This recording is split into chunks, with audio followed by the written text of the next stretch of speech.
आमेन आमेन। आज का जो मेरा संदेश है, हमारे जीवन में परमेश्वर का वचन क्या करता है। पास्टर साहब ने पहले ही बता दिया कि हमारे जीवन में, मसीह जीवन में जो है, परमेश्वर का वचन बहुत ही महत्व रखता है। आमेन। यदि आपके पास बाइबल है तो उठा के बोलिए हालेलुया। आमेन। जिनके पास नहीं है कृपया करके बाइबल ले लीजिएगा। हमारे पास बाइबल उपलब्ध है। हम चाहते हैं कि हर एक के पास अपनी अपनी बाइबल होनी चाहिए, क्योंकि ये बाइबल ही है जिसकी वजह से हम आत्मिक रूप से बढ़ सकते हैं। जब हम बाइबल पढ़ेंगे तभी हमें मालूम पड़ेगा कि हम मसीह में कौन है। Amen hallelujah.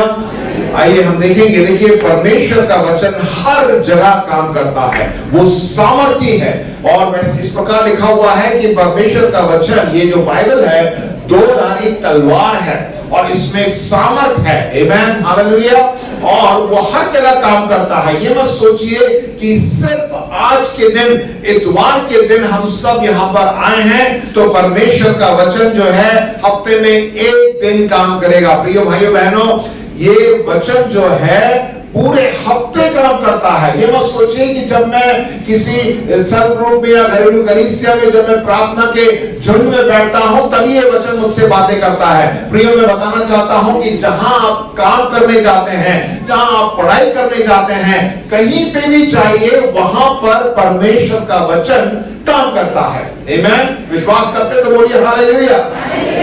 इस पूरे संसार में जो है सब कुछ उथल पुथल हो रहा है और बहुत से संसार में बहुत से ऐसे देश हैं जहां पर अशांति है, क्योंकि लोग जो है नहीं जानते, परमेश्वर के वचन को नहीं जानते।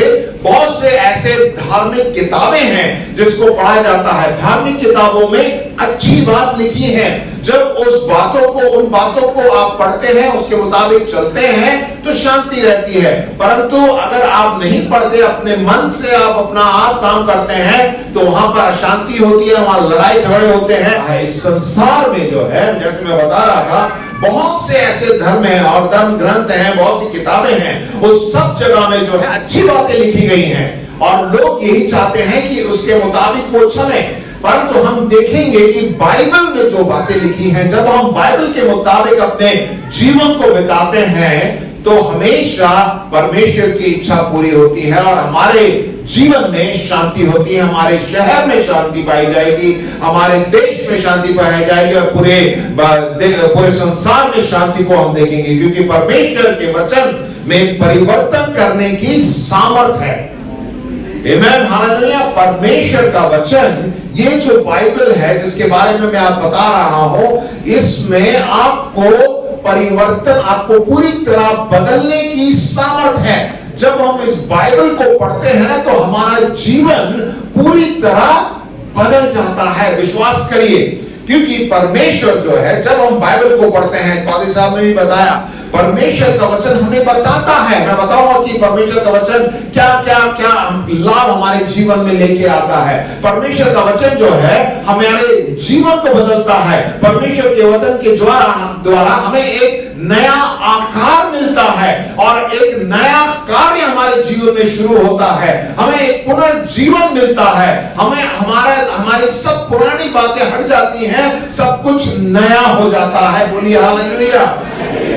आइए वचन में देखिए कहां लिखा हुआ है। यिर्मयाह उसके 18 उसके 1 से 6 तक मैं पढ़ूंगा। यदि आपके पास बाइबल है तो अपनी बाइबल खोलकर आप उसको देख सकते हैं, या तो फिर स्क्रीन पे जो है आप वचन को देख सकते हैं। यिर्मयाह 18 1 से 6, उसमें इस प्रकार लिखा हुआ है, यहोवा की ओर से यह वचन यिर्मयाह के पास आया। यिर्मयाह एक नबी था और उन दिनों जो है परमेश्वर नबियों के द्वारा अपने लोगों से बातें किया करते थे। और यहां पर यिर्मयाह के पास परमेश्वर का वचन आया, उठ और कुम्हार के घर जा और वहां मैं तुझे अपने वचन सुनाऊंगा। परमेश्वर कहता है यिर्मयाह से, तो उठ और उस कुम्हार आप जानते हैं जो मिट्टी के बर्तन बनाता है, तो उसके घर जा और वहां मैं जाके तुझसे, जब तू वहां चले जाएगा तो मैं तुझसे बातें करूंगा। इसलिए मैं कुम्हार के घर गया और क्या देखा कि वह चाक पर कुछ बना रहा है। जो मिट्टी का बर्तन वो बना रहा था वो बिगड़ गया, तब उसने उसी का दूसरा बर्तन अपनी समझ के अनुसार बना दिया। तब यहोवा का यह वचन मेरे पास पहुंचा, हे इज़राइल के घराने, यहोवा की यह वाणी है कि उस कुम्हार के समान तुम्हारे साथ क्या मैं भी काम नहीं कर सकता? देख, जैसे मिट्टी कुम्हार के हाथ में रहती है, वैसे ही इज़राइल के घराने तुम भी मेरे हाथ में हो। बोलिए हालेलुया। परमेश्वर कहता है कि तुम मेरे हाथ में हो। हमें डरने की बात, घबराने की जरूरत नहीं है। देखिए, हम इस संसार में जीते हैं, हम देखते हैं संसार पूरा पाप से भरा हुआ है। प्रिय प्रभु यीशु मसीह पापियों से प्रेम करता है। हमारा परमेश्वर पापियों से प्रेम करता है, इसलिए अपने इकलौते पुत्र प्रभु यीशु मसीह को पापियों के लिए, हमारे लिए संसार में भेजा, ताकि जो कोई उस पर विश्वास करे वो नाश ना हो परंतु अनंत जीवन को प्राप्त करे। मैं प्रभु के लिए जोर से ताली बजाइए। और जब हम इस संसार में रहते हैं तो हम बहुत सी बार पाप कर बैठते हैं, जाने अनजाने में पाप कर देते हैं। अगर मैं पूछूं आप में से सुबह से उठकर आपने कोई ऐसा व्यक्ति है जिसने बिल्कुल कोई पाप नहीं किया, बहुत ही मुश्किल है, क्योंकि गुस्सा भी पाप है, झूठ बोलना, ऐसी मजाक में बोलना वो भी पाप है। रास्ते में आप चलते हैं, किसी के प्रति आपको घृणा आती है, आप किसी के प्रति नापसंद है, तो आप किसी को पसंद नहीं करते हैं, तो आपने एक पाप कर दिया। तो क्या है, हम क्या करें? परमेश्वर का वचन हमें क्या बताता है कि वो हमें फिर से बनाता है। मिट्टी खराब हो गई थी, वहां पे देखते हैं उसमें क्या लिखा हुआ है, मिट्टी का बर्तन वो बना रहा था, वो बिगड़ गया।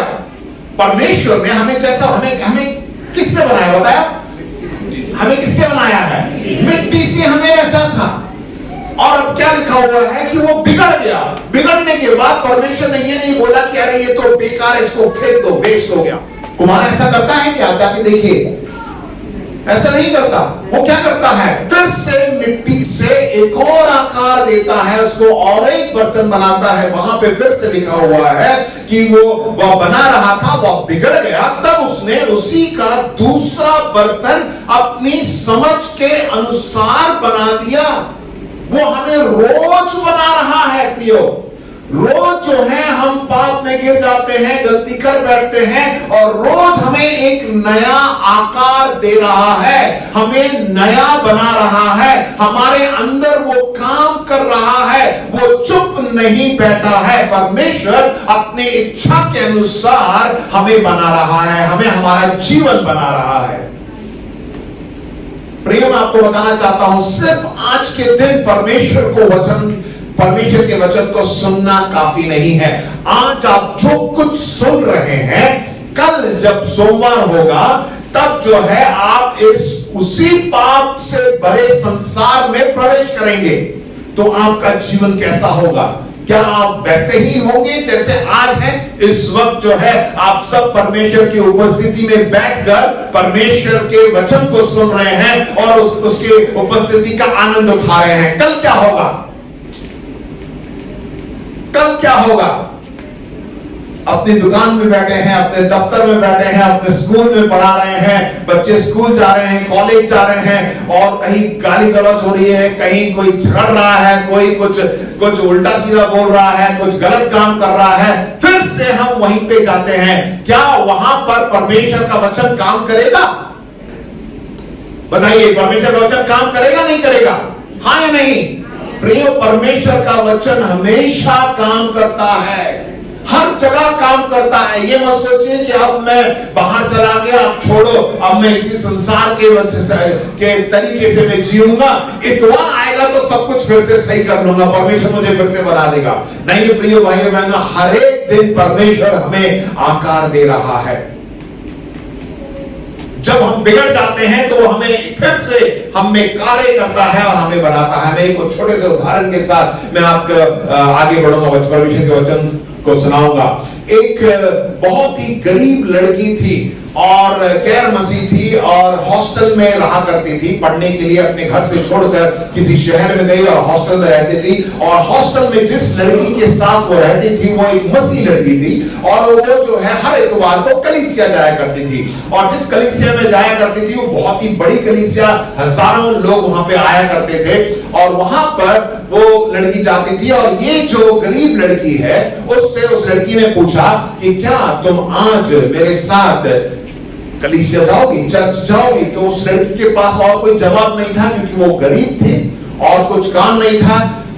हॉस्टल में शनिवार और इतवार को जो है जो मेस होता है, खाना नहीं मिलता क्योंकि बच्चे चले जाते हैं उधर इधर, तो सब बाहर ही खा लेते हैं। इस लड़की के पास भी गरीब थी, मैंने बताया, इसके पास पैसे नहीं है, तो वो क्या करती थी, इसने कोई चारा नहीं था, उसने कहा कि चलो मैं भी तुम्हारे साथ चर्च जाती हूं।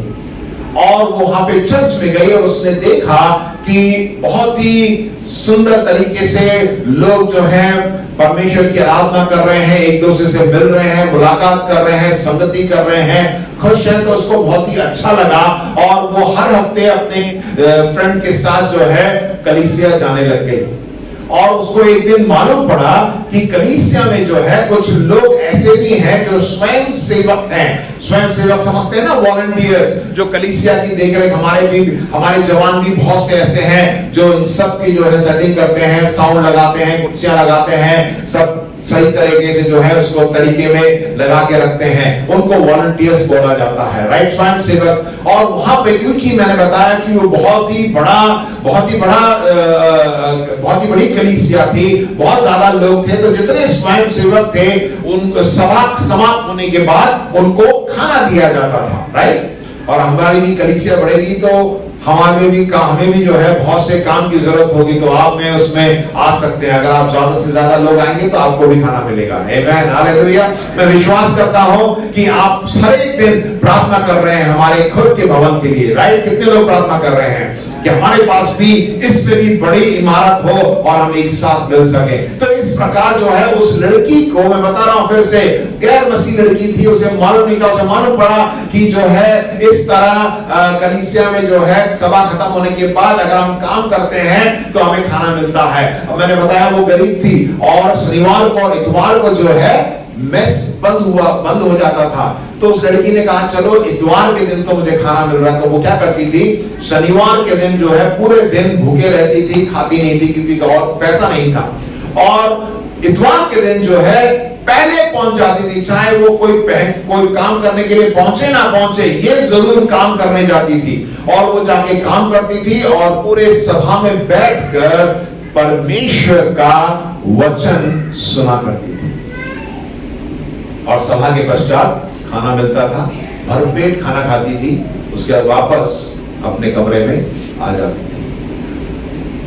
2 या 3 महीने के बाद उस लड़की का जीवन पूरी तरह बदल गया। आमेन, हालेलुया। पता क्यों? क्योंकि वो सिर्फ काम करने नहीं परंतु इतवार को परमेश्वर के वचन को सुना करती थी। और परमेश्वर के वचन को सुनकर, ये एक सच्ची घटना है, आज वो अमेरिका में है अपने पति के साथ। आमेन, हालेलुया। इतनी अच्छी गवाही आप सुनते हैं, परमेश्वर के लिए जोर से ताली बजाइए। परमेश्वर का वचन आपको बदल देगा।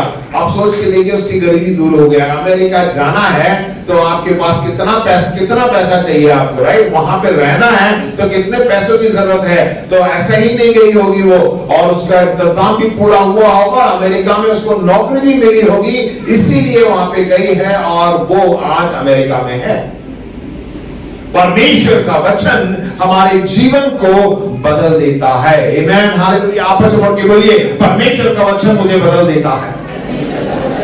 परमेश्वर को हम धन्यवाद देने से ज्यादा परमेश्वर के पास हम जाके क्या मांगते हैं? क्षमा मांगते हैं। क्यों? क्योंकि बार बार जो है हम गलत काम करते रहते हैं। परमेश्वर को धन्यवाद देने से ज्यादा हम परमेश्वर से क्षमा मांगते हैं। अभी पास्टर साहब ने बोला कि पवित्र आत्मा जब मांगोगे तो पवित्र आत्मा तुम्हें मिलेगा, राइट। और पवित्र आत्मा हमारी अगुवाई करता है। और कितने लोग विश्वास करते हैं कि पवित्र आत्मा मेरे अंदर काम करता है? आमेन, हर एक क्षण हम विश्वास करते हैं कि पवित्र आत्मा मुझसे बातें करता है। और क्या आप कैसे जान, बहुत लोग ये पूछते हैं कि मैं कैसे जानूं कि परमेश्वर मुझसे प्रेम करता है, मैं कैसे जानूं कि पवित्र आत्मा मेरे अंदर काम करता है। बहुत ही सरल तरीके से आप इसको पहचान सकते हैं। जब आप कुछ गलत करते हैं, किसी के बारे में बुरा भला बोल देते हैं, तो आपके अंदर क्या होता है? खुशी होती है क्या होता है? बड़ा दुख होता है ना कि आपको अरे यार ऐसा नहीं बोलना चाहिए, मैं जाके उससे सॉरी बोलूंगा। ये भाव आपके अंदर आ जाता है तो पक्का आपके अंदर कौन है? पवित्र आत्मा है। वही जो है आपको याद दिला रहा है, आपके अंदर जो है आपको बता रहा है कि तुमने गलत कर दिया, अब तुम्हें जाके अच्छा होगा तुम उससे क्षमा कर दो। कभी कभार हो जाता है ना, रास्ते में भी चलते हुए गुस्सा आ जाते, गुस्से में आप कुछ बोल देते हैं, उसके बाद जब गाड़ी आपकी निकल जाती है आगे तो बोलते हैं अरे यार ऐसा नहीं करना चाहिए था, गलत कर दिया मैंने आज। भले ही वो आदमी चला गया हो, पर आपको बहुत बुरा लगता है कि अरे नहीं।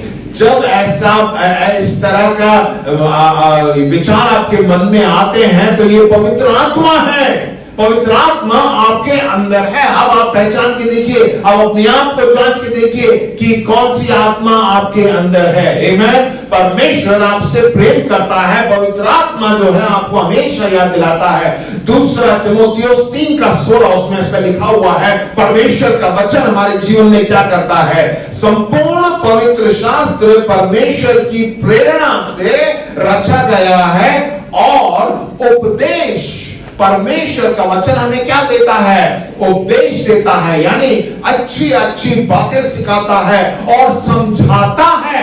वो हमारे जीवन के मकसद को समझाता है कि हम क्यों है इस संसार में, हमें क्या करना है, वो समझाता है। और साथ में क्या लिखा है? सुधारता भी है। जब हम गलत काम करते हैं तो सुधारने का काम भी परमेश्वर का वचन करता है और धार्मिकता की शिक्षा के लिए वो लाभदायक है। मतलब एक इस संसार में जब हम जीते हैं तो किस प्रकार हम पवित्र जीवन को बिता सकते हैं। परमेश्वर का वचन है, क्योंकि उसके पीछे परमेश्वर की सामर्थ है। बोलिए परमेश्वर का वचन, परमेश्वर का वचन है, मेरे वचन नहीं है।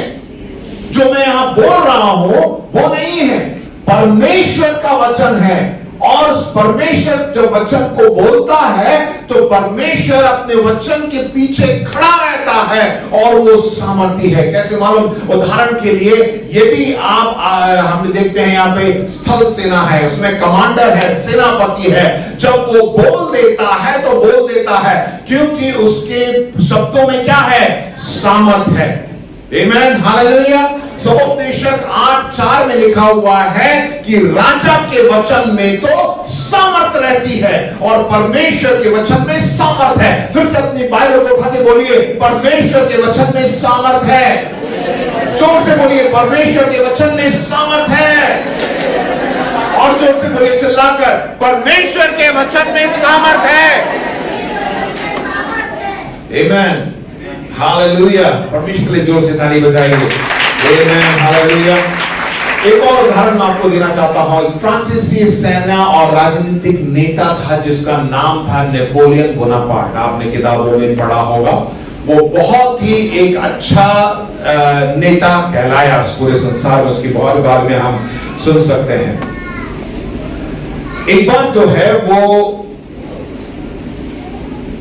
अपनी छावनी में जो है चक्कर लगा रहा था और सुबह का वक्त था और धूप आने से पहले वो नेपोलियन बोनापार्ट जो है जहां अपने छावनी में जो है चक्कर लगा रहा था, तो वहां पे एक सैनिक जो है अपने वहां पे ड्यूटी दे रहा था, खड़ा था और बाकी सब लोग सो रहे थे और ये अपनी जगह पर खड़ा होकर वो अपनी ड्यूटी दे रहा था। और उसने देखा कि यहाँ पे उसका जो सेनापति है, जो नेता है, कमांडर है, वो उधर से निकलता हुआ जा रहा है और उसके घोड़े की आवाज आ रही थी। और जैसे ही उसने देखा कि ये आ रहा है तो अपनी ड्यूटी देने के लिए एकदम सीधा चुपचाप खड़ा हो गया और वो बड़ी तेजी से घोड़ा उधर से गया, नेपोलियन बोनापार्ट उस पर बैठा हुआ था और फिर से जो है इधर से गया।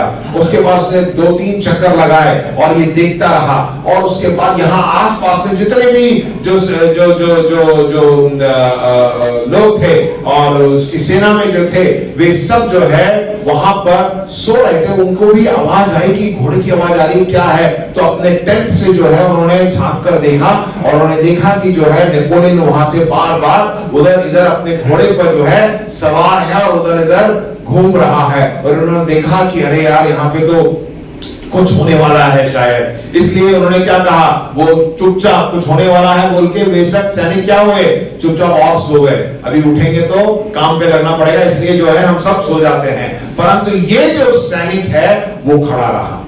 5-6 चक्कर लगाने के बाद उस सैनिक को कुछ अटपटा सा लगा। उसने कहा कि कुछ तो गड़बड़ है। तो उसने देखा कि ये नेपोलियन जो है हमारा कप्तान उधर इधर जा रहा है, सेनापति जा रहा है, क्या चक्कर है? तो उसको अचानक उसने अच्छी तरह गौर करके देखा तो उसका जो घोड़ा था वो पगला गया था, और इसीलिए नेपोलियन उस पर बैठकर उसको संभाल नहीं पा रहा था और उधर इधर चक्कर लग रहा था। और इसने क्या किया, इस सैनिक ने तुरंत जैसे ही उसके सामने आया उसके ऊपर वो झपट गया और उसने जो है पकड़ के उस घोड़े को जो है नीचे लिटा दिया और वो घसीटता हुआ चला गया और वो नीचे गिर गया। उसको भी चोट लगी और इतने में जो है जितने सैनिक सो रहे थे सब उन्होंने आवाज सुनी और सब गड़बड़ा करके खड़े हो गए, सब बाहर आ गए। तो उसने देखा और नेपोलियन भी जो है वहां पे गिर गया था, वो भी खड़ा हुआ और खड़े होकर सीधा इस सैनिक के पास आया। उसने कहा, कप्तान मैं तेरा शुक्रिया करता हूं, बस इतना ही बोला और वो चला गया। और वो व्यक्ति कौन था मैंने बताया, एक मामूली सा सैनिक था। कौन था वो? एक मामूली सा सैनिक था। और जैसे ही सुबह हुए, सूरज उगला और ये सबसे पहले ये सैनिक दर्जी के पास गया और वो बोला कि जल्द से जल्द मेरे लिए एक कप्तान की वर्दी मुझे सिल के दे, आज शाम को मुझे कप्तान की वर्दी चाहिए। और दर्जी ने फटाफट जो है कप्तान की वर्दी सिली और शाम को वो सैनिक कप्तान की वर्दी पहनकर, और जहां कप्तान लोग बैठ के पार्टी करते हैं रात के समय, वहां पे अंदर घुसता है कप्तान की वर्दी में। और सब कप्तान देखते हैं, बोलते अरे तुझे मालूम है सैनिक ऐसी गलती करने का क्या परिणाम होगा? और वो आदमी, वो सैनिक बोलता है मुझे बताने की कोई जरूरत नहीं है। तो उसने पूछा कि तुम्हें किसने ये वर्दी दी है और तुम्हें किसने कप्तान बना दिया है? वो सैनिक सीना तान के बोला, मुझे बताने की जरूरत नहीं है, तुम सब ने सुना, जिसको बोलना चाहिए था उसने मुझे क्या बोला, कप्तान शुक्रिया। आमीन, हालेलुया। उस नेपोलियन के बोलने की वजह से जो है वो एक ही दिन में क्या बन गया, सैनिक से कप्तान बन गया। और परमेश्वर का वचन हमें बताता है कि हम कौन हैं। हम कौन हैं? बताइए कौन है? साधारण सैनिक हैं? परमेश्वर का वचन बताता है कि हम राजा हैं, राजपद अधिकारी हैं। कितने लोग विश्वास करते हैं? परमेश्वर का वचन कहता है कि हम उसके कोड़े खाने से चंगे हो गए हैं। परमेश्वर का वचन हमें बताता है कि हम जो है गरीब नहीं परंतु क्या है, धनवान है। परमेश्वर का वचन हमें बताता है कि हमारा जीवन पूरी तरह बदल गया है। क्या आप विश्वास करते हैं? कि अभी भी बहुत से लोग बोलते हैं कि पता नहीं पादरी साहब कहीं गलती तो नहीं हुई है, परमेश्वर सचमुच बोल रहा है क्या? परमेश्वर कह रहे हैं अच्छा मेरी वर्दी देखो, मैंने ये वर्दी पहना हुआ, क्या मैं बदल गया? परमेश्वर का वचन कहता है तब भी जो है हम विश्वास नहीं करते। परमेश्वर का वचन सामर्थी है। आमीन, हालेलुया। और देखिए परमेश्वर को मैं बताना चाहता हूं कि अगर परमेश्वर कुछ कहता है तो वह परमेश्वर का वचन है। परमेश्वर जब भी हमसे बात करेगा अपने वचन से ही बात करेगा। अगर मैं कुछ भी बोलूं आपको, आप तुरंत मेरी बातों पर मत आ जाइए, मेरी बातों पर विश्वास मत करिए। आप जाके जांचिए कि क्या परमेश्वर का वचन ऐसा कहता है। परमेश्वर का वचन जब हम सुनते हैं, परमेश्वर हमसे कुछ कहता है, वो अपने वचन से ही हमसे बातचीत करता है और उस वचन के पीछे वो खड़ा रहता है और हमें बताता है। इसलिए प्रिय भाई बहनों, बाइबल को ना केवल पढ़ें, बाइबल को ना केवल पढ़ें, पर आपको क्या करना है, उसको अध्ययन करना है, उस पे मनन करना है और बाइबल का वचन जो हमसे कहता है उसे हमें सुनना है। बोलिए क्या करना है? जोर से बोलिए क्या करना है? सुनना है और उस पर चलना है। क्योंकि केवल जानकारी से कुछ नहीं लाभ होगा, परंतु हमारे जीवन में परिवर्तन होना चाहिए। परमेश्वर के वचन को आप सिर्फ पढ़ेंगे साधारण रूप से तो आपको जानकारी मिल जाएगी कि हाँ ऐसा होता है, ऐसा है, वैसा है। परंतु आप जब उस पर मनन करेंगे, जब वो जो कहता है उसको सुनेंगे, उस पर हम चलेंगे, तो हमारा जीवन परिवर्तन हो जाता है। यिर्मयाह 23:29 में लिखा हुआ है, यहोवा की यह वाणी भी है कि मेरा वचन आग सा नहीं, क्या वह ऐसा हथौड़ा नहीं जो पत्थर को फोड़ डाले। परमेश्वर का वचन क्या है? एक हथौड़े के समान है। और इससे पहले हमने वचन में पढ़ा था कि वो सुधारता भी है। जब यहां पर हमें खड़े होकर या पादरी साहब जो भी है, परमेश्वर के दास आपको कुछ बताता है ना, तो आपको बड़ा बुरा लगता है। बोलते हैं पादरी साहब आपने सही नहीं कहा, पादरी साहब नहीं बोल रहे हैं, परमेश्वर का वचन कह रहा है। आपको क्या करना है? वो हथौड़ा लेकर, हथौड़े के समान जो है आपको तोड़ रहा है।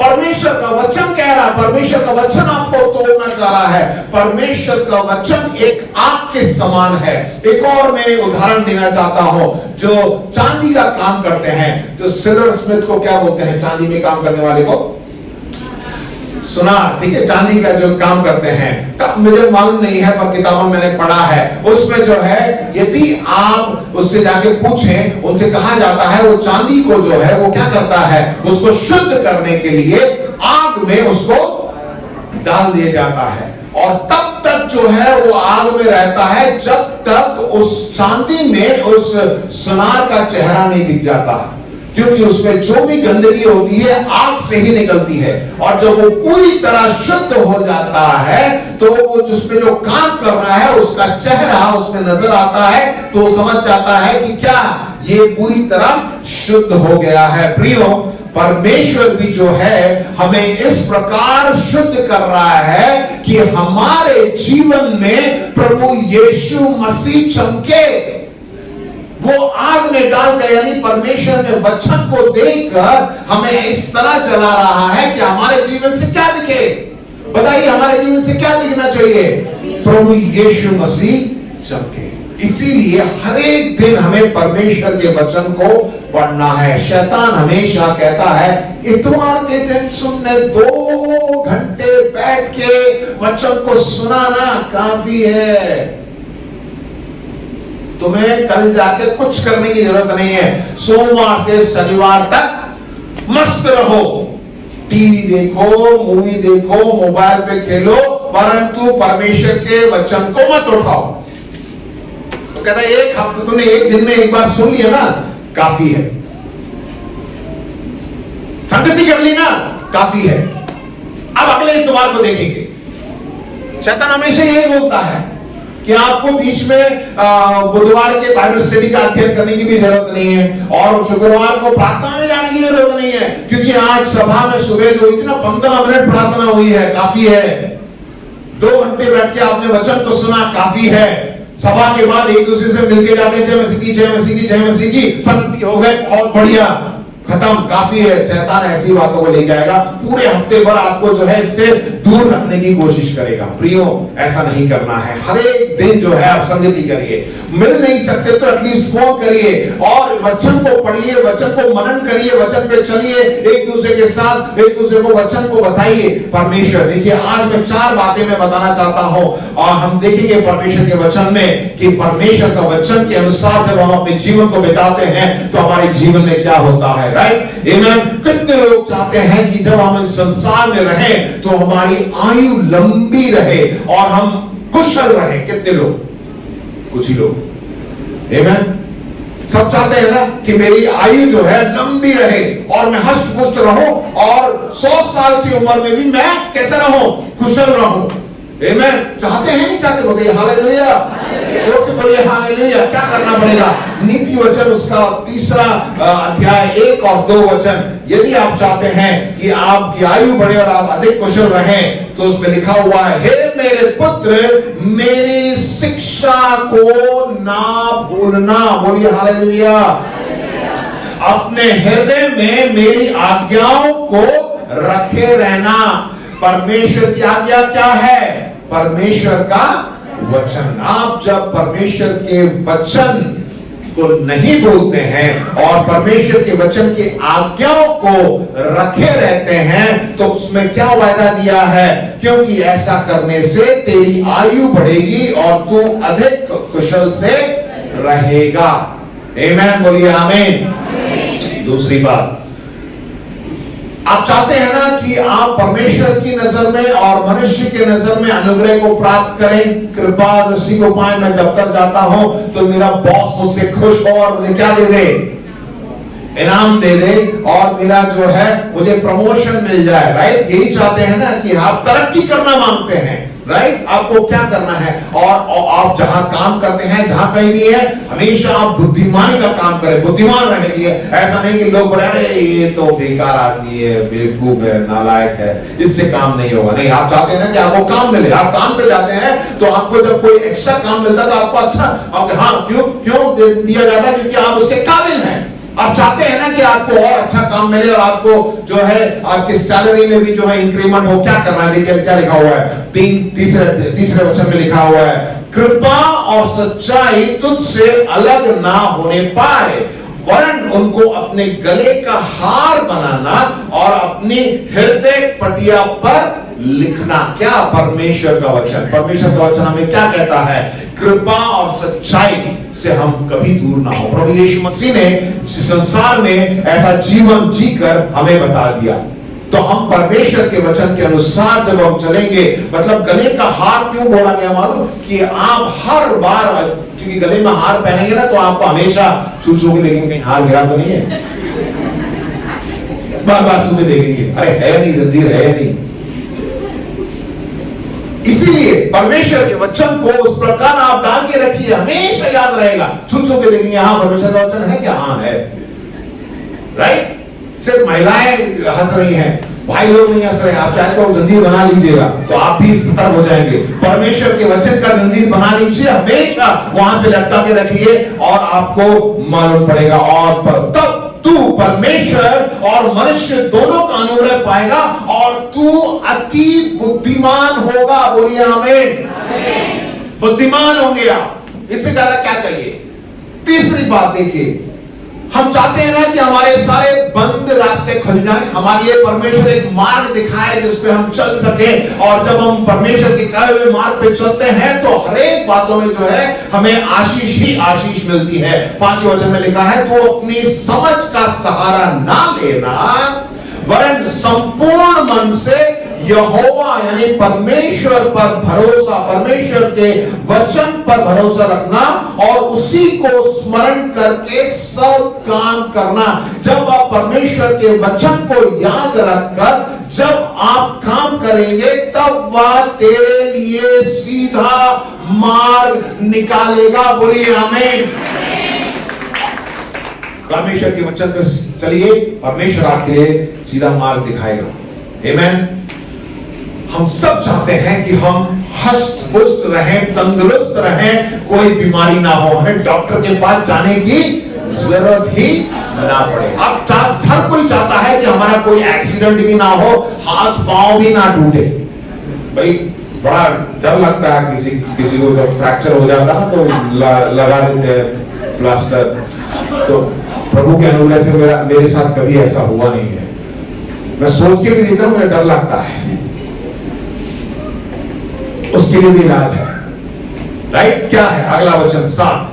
अपनी दृष्टि में बुद्धिमान ना होना। अपनी दृष्टि में बुद्धिमान नहीं होना है। क्या होना है? यहोवा यानी परमेश्वर के वचन का भय मानना है और बुराई से अलग रहना है। जब परमेश्वर के वचन में आप रहेंगे ना, अपने आप बुराई आपसे दूर रहेगी। अगर आपने सफेद शर्ट पहन लिया है तो आप कभी कीचड़ के पास नहीं जाएंगे, उस व्यक्ति के पास नहीं जाएंगे जो पान खा रहा होगा, क्योंकि वो बोलेगा तो क्या होगा? हो सकता है कि सफेद शर्ट पे दाग आ जाए, इसलिए आप उधर से बात करना बेटा। अपने आप परमेश्वर का वचन पवित्र है, परमेश्वर का वचन आपके अंदर होगा तो आप अपने आप दूर रहेंगे इन बुराई कामों से। तब क्या होगा? ऐसा करने से तेरा शरीर भला चंगा रहेगा और तेरी हड्डियां पुष्ट रहेंगी। विटामिन डी की गोली देने की जरूरत नहीं है। बोलिए आमीन।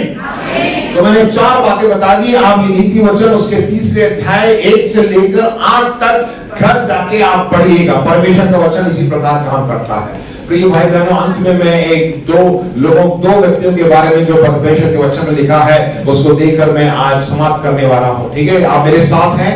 आमीन। समय है मेरे पास, मैंने भी पूरा समय नहीं लिया है, अभी और 10 मिनट है। आमीन, हालेलुया। आप मेरे साथ हैं? बोलिए हालेलुया। देखिए, परमेश्वर के वचन को जब हम पढ़ते हैं, हम देखते हैं सुलेमान राजा जो कि बहुत ही ज्ञानी कहलाया, बहुत ही विद्वान कहलाया। सुलेमान राजा के बारे में हम देखते हैं कि देश देश से लोग उससे मिलने के लिए आया करते थे। बाइबल में पढ़ के देखिए, पहले दूसरे राजा में लिखा हुआ है। ठीक है, सुलेमान राजा जो है बहुत ही ज्ञानवान था, परंतु आप उसके बारे में आप देखेंगे तो वो एक कैसे पैदा हुआ था आपको मालूम होना चाहिए। उसकी पैदाइश जो है कह सकते हैं कि एक नाजायज थी। उसका पिता कौन था? दाऊद था। दाऊद राजा जिसने भजन संगीता लिखी है, और उसने जो है एक ऐसी स्त्री को जो है के द्वारा सुलेमान को उत्पन्न किया, और वो परमेश्वर की नजर में वो बहुत ही गलत था। हम देखते हैं परमेश्वर ने किस प्रकार काम किया। देखिए, उसके जो सुलेमान राजा थे उसके भाई बहन भी जो है कम नहीं थे। एक भाई था जो अपने बाप को ही मारना चाहता था, मतलब दाऊद को ही मारना चाहता था। एक भाई ऐसा था जिसने अपने ही बहन का रेप किया था, और उन ऐसे भाइयों में से सुलेमान भी था। और सुलेमान, अगर आप बाइबल पढ़ेंगे तो आप चौंक जाएंगे। उसकी 1000 पत्नियां थी। कोई है इस तरह जिसकी 3-3 पत्नियां? हाथ नहीं उठाएगा कोई, हम भी नहीं है। सुलेमान, उसकी 700 पत्नियां थी, और 300 में बताना नहीं चाहूंगा, बाइबल में पढ़ लीजिए, राइट? वो शब्द का जिक्र करना भी अच्छा नहीं लगता स्टेज पे खड़े होकर, परंतु वो ज्ञानवान था। देखिए, सुलेमान, आपको मालूम होना चाहिए, अगर बाइबल ढंग से पढ़ेंगे, सुलेमान राजा बना, उसने एक भी लड़ाई नहीं लड़ी, कभी उसने युद्ध नहीं किया, क्योंकि वो इतना समझदार और ज्ञानवान था। उसे मालूम था कि कैसे बढ़िया डिप्लोमेटिक, क्या बोलेंगे, अच्छे तरीके से जो है मैं इस बात को सुलझा सकता हूं। इसलिए उसके पास 1000 जो है पत्नियां थे। उन जमाने में क्या हुआ करता था, अगर कोई युद्ध करने आता था तो इस तरह जो है अपनी पत्नी को उधर दे दिया, मैं तेरे को 2 पत्नियां दे रहा हूं, शांति बना के रख, और तो उसके साथ शांति बनाने है तो उसकी 2 पत्नियां ले ली। इस प्रकार जो है वो ऐसी डीलिंग हुआ करती थी। अब ये जरूरी नहीं है कि वो पत्नी उससे कभी उस दाऊद सुलेमान से मिली है या नहीं मिली, बस नाम, उसका नाम मिल जाता था कि ये सुलेमान एक राजा की पत्नी है। इस तरह की डीलिंग होती थी। वो बड़ा समझदार था, और ऐसे जो युद्ध इसको लड़ने थे, वो क्या इसके युद्ध जो है उसके ससुर लड़ा करते थे, इसलिए वो शादी करता था कि वो जब युद्ध होता था तो इतनी तो उसके पत्नियां थी, जब देश देश से जो है जब लड़ने के लिए आते थे, इस तरह का डीलिंग किया था। उसने कभी युद्ध नहीं लड़ा उसने। वो बहुत ही समझदार था, बुद्धिमान था और बहुत कुछ उसने पढ़ा था, ज्ञानवान था। परंतु बड़े दुख की बात है कि जब सुलेमान का पतन हुआ तो उसी का राज्य जो है दो हिस्सों में बंट गया। वचन में लिखा हुआ है, पहला राजा 11:3 से 4, 3 और 4, ठीक है। मैं 3 तो बता चुका हूं, 4 में बताता हूं क्या लिखा हुआ है। जिनसे उसने शादी की थी, ठीक है, 700 रानियां और 300 अकेलियां हो गई थी और उसकी उन स्त्रियों ने उसका मन बहका दिया। अतः जब सुलेमान बूढ़ा हुआ तब उसकी स्त्रियों ने उसका मन पराये देवताओं की ओर बहका दिया और उसका मन अपने पिता दाऊद के समान अपने परमेश्वर यहोवा पर पूरी रीति से लगा ना रहा। दाऊद से एकदम ये अलग था और उसका पतन इस प्रकार हुआ। अब हम कहते हैं सुलेमान से तो हमें बहुत कुछ सीखने को मिलता है और सुलेमान ही ऐसा था। मैं प्रिय भाई बहनों में बताऊं, हम सब जो है सुलेमान हो या उसका बाप दाऊद हो, उससे भी हम भले हैं। परमेश्वर किसी को भी लेके हमें सिखा सकता है। मैंने बताया ना, परमेश्वर का वचन हमें क्या करता है, सुधारता है। परंतु यदि आप दाऊद के बारे में देखेंगे, मैं आपको बाद में बताता हूं, सुलेमान जो है उसने, दाऊद ने जो है परमेश्वर का मंदिर बनाना चाहा और परमेश्वर ने क्या कहा कि बनाने की जरूरत नहीं है। और सुलेमान ने जो है परमेश्वर के लिए एक मंदिर को बनाया। आप सुन के चौंक जाएंगे, जब उसने मंदिर को बनाया, सिर्फ मंदिर के उद्घाटन के लिए वो वहां पे गया। उसके बाद जिंदगी में कभी मंदिर की तरफ मुड़ के भी नहीं देखा। इस तरह का वो राजा था। इसलिए प्रिय भाई बहनों, मैं आपको बताना चाहता हूं हमें क्या करना है। आप सुनिश्चित कर लें कि आपका समय, बोलिए मेरा समय, आपकी प्रतिभा, बोलिए मेरी प्रतिभा, आपका खजाना, बोलिए मेरा खजाना, परमेश्वर के घर में रखा हो। राइट? योर टाइम, आप समय व्यतीत करते हैं, सिर्फ इतवार को 2 घंटे के लिए नहीं, पूरे हफ्ते भर आप कितना समय परमेश्वर को दे रहे हैं। दिन में 24 घंटे होते हैं। यदि आप 10% समय अगर परमेश्वर को देना चाहते हैं तो आपको क्या देना है, 2 घंटे 40 मिनट तो आपको परमेश्वर के साथ बिताना ही है, कम से कम। आप अपना समय सुनिश्चित कर लें कि आप अपना समय और अपनी प्रतिभा, परमेश्वर ने जो है आपको बहुत से ऐसे वरदान दिए हैं। आप, हो सकता है कि आप सुसमाचार सुनाते हो सकता है आप गीत गाते हो सकता है आप खाना बनाते हो सकता है आप गाड़ी चलाते हो। आप परमेश्वर के लिए वो चीज दें।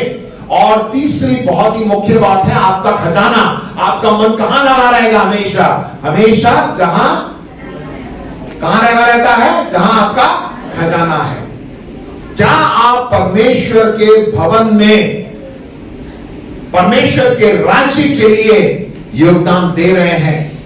ये तीनों बातें बहुत ही जरूरी है। सुनिश्चित कर लें कि आप चर्च की साप्ताहिक सभाओं में, हो सकता है कि आपके क्षेत्र में जो है सेल ग्रुप चल रहा हो सकता है देखिए अलग अलग जगह पे आप मिलते हो, उसमें बुधवार के बाइबल स्टडी में, शुक्रवार के प्रार्थना सभा में, इन सभी में आप भाग लेते हैं, अपने प्रतिभाओं का योगदान देते हैं। अगर आपको परमेश्वर ने कोई प्रतिभा दी है, वरदान दिए हैं कि आप परमेश्वर के लिए आप लेकर रहे हैं और प्रभु को और उनके राज्य के लिए आप आर्थिक रूप से आप दे रहे हैं, आप अपने आप को जांच के देखिए, परमेश्वर जो है आपसे बोल रहा है। आमेन, हालेलुया। क्योंकि सुलेमान राजा का पतन इसलिए हुआ, बुद्धिमान तो था परंतु बहुत कुछ उसने मंदिर बनाने के लिए जगह जगह से वो बहुत से बहुमूल्य पत्थर वो ये सब लेके आया, उसने किया, उसने सब की करवाया, पर उसने खुद जो है उसमें कोई भी कुछ भी नहीं डाला। इसीलिए जो है वो उसका पतन हो गया, नाश हो गया। परंतु उसके पिता दाऊद भी इतना अच्छा व्यक्ति नहीं था। दाऊद भी जो है बहुत गलतियां की। सुलेमान की जो मां थी उसके साथ उसने गलत व्यवहार, मतलब उसने उसको शादी करने के लिए उसने उसके पति को मरवा डाला। गलती से इसने बहुत बड़ा पाप किया। युद्ध में नहीं गया, परंतु वो अपने छत पे भटक रहा था और उसने बत्शेबा को देखा और वो पाप में गिर गया। परंतु दाऊद ने क्या कहा, मैंने शुरुआत में बताया, हम परमेश्वर को धन्यवाद देने से ज्यादा क्या मांगते हैं? क्षमा मांगते हैं। क्षमा भाव अंदर होना चाहिए। उसने गलती तो की, परंतु वो परमेश्वर के पास जाकर क्या कहता है? प्रभु मुझे क्षमा कर दे, मुझसे गलती हो गई।